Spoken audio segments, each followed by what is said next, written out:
Футболго кызыктыруу. Автору Талгат Делкенбаев. Бардык балдар футбол ойногусу келет. Балдар эле эмес, кыздар да топ тебишет. Ошондуктан футбол спорттун дүйнө жүзүндөгү эң белгилүү түрүнө айланган да. Арген менен Асель футболдун көрмандары. Бирок Азамат футбол ойнобойт. Ал сүрөт тартканды жакшы көрөт. Арген менен Асель бир короодогу балдар кыздарды экиге бөлүп, күнүгө кечинде футбол аянтчасында топ ойношот. Дайыма бир бала жетишпей, аздык кылган команда дайыма утулуп калат. Ушундан улам чыр чыга баштады. Футболдо эки команда да тең 11ден оюнчу болуш керек да. Булардын короосунда жалпы 22 кыз бала болгону менен бир бала оюнга такыр кызыкпайт. Бир күнү Арген балдарга карап: "Кантип Азаматты футболго тартабыз?"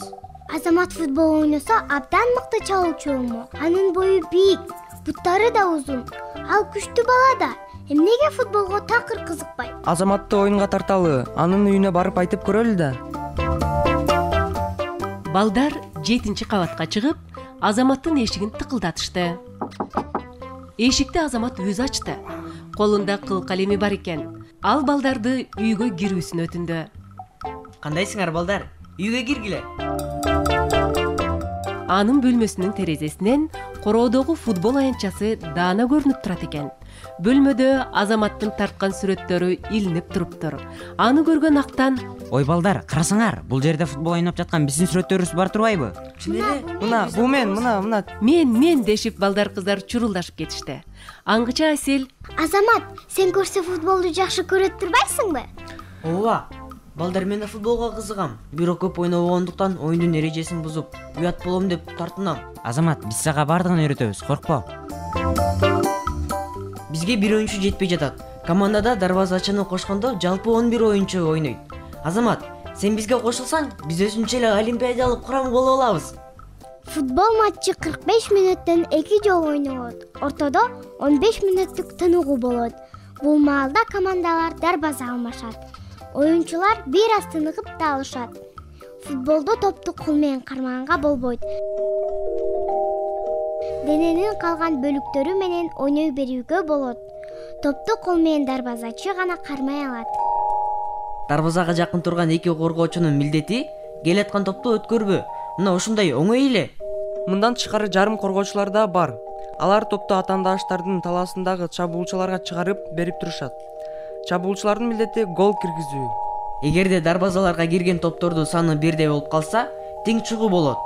А эгерде оюнчу өз дарбазасынын жанынан тартип бузса, каршылаштар 11 метр аралыктан пенальти тебишет. Ушундай. Балдар, чын эле футбол кызыктуу оюн турбайбы? Бүгүндөн баштап мен силер менен футбол ойнойм. Мен да кубанып жатам. Ошентип балдар Азаматты көндүрүп кетишти. Биринчи күнү эле Азаматтын футболго болгон шыгы байкалды. Ага достору топту туура тээп, токтотконду үйрөтүштү. Кийинки оюнда ал каршылаш команданын оюнчуларын алдап өттү. Топту борборлук чабуулга чыгарып берди. Ал кайра топту оң тараптан келаткан Азаматка өткөрүп берди. Азамат алыскы бурчтан дарбазаны көздөй тепти. Күтүүсүз келген топту дарбазачы тосконго жетишпей калды. Пас берчи мага. Мага бер, мага. Кана, мага теп. Мына, мага турам го. Топ теп мага. Кана, топ бер мага, пас бер. Мага берчи мага. Пас бер. Турам го. Гол! Азаматсыңар! Бул Азаматтын киргизген алгачкы гол эле. Достору анын ийгилигине кубанышты. Эми Азамат дайыма футбол ойнойт. Үн коштогондор: Эсенова Элиза, Сапыев Кутман, Кубатов Алиаскар, Самый-Кожоев Темирлан, Алпаруучу Кожегелдиева Алтынгүл. Бул китеп USAID-тин окуу керемет долбоорунун алкагында иштелип чыкты жана АКШнын айыл чарба департаментинин USDA каржылоосу менен Mexico жана Research Triangle Institute уюмдары тарабынан ишке ашырылып жаткан МакГоверн Доулдун билим үчүн азык жана балдардын тамактануусу программасынын алкагында таркатылды. Басылманын мазмуну USAID, USDA же АКШнын өкмөтүнүн пикирин милдеттүү түрдө чагылдырбайт.